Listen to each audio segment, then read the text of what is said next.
എന്തുകൊണ്ടാണ് അട്ടപ്പാടിയോട് ഇത്രയും സ്നേഹം വന്നത് ഒരു തിരുവനന്തപുരത്തുകാരന്? പലതും ഇല്ലാത്തൊരു സ്ഥലത്ത് എന്തെങ്കിലും ഒരു മാറ്റം ഉണ്ടാക്കണം, അല്ലെങ്കിൽ അതിനെന്തെങ്കിലും ഒരു നമ്മളാൽ കഴിയുന്ന കാര്യങ്ങൾ ചെയ്യണം.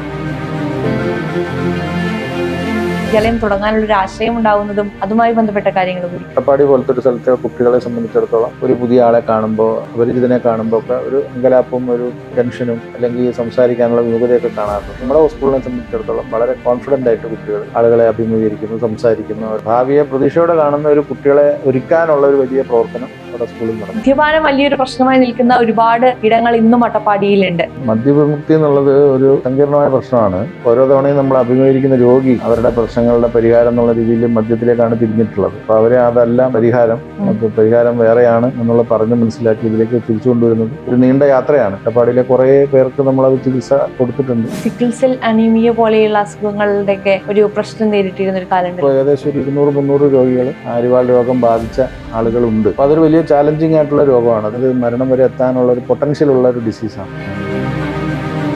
ഗോത്ര വിഭാഗങ്ങളിൽ നിന്ന് വരുന്നവരൊക്കെ ആണെങ്കിലും റിജിഡ് ആയിട്ടുള്ള സ്വഭാവമുള്ളവരായിരിക്കാം. പക്ഷെ എന്നാലും നഴ്സുമാരൊക്കെ അത്രയും സ്നേഹത്തോടെയാണ് അവരെ ട്രീറ്റ് ചെയ്യുന്നത് കണ്ടിട്ടുള്ളത്.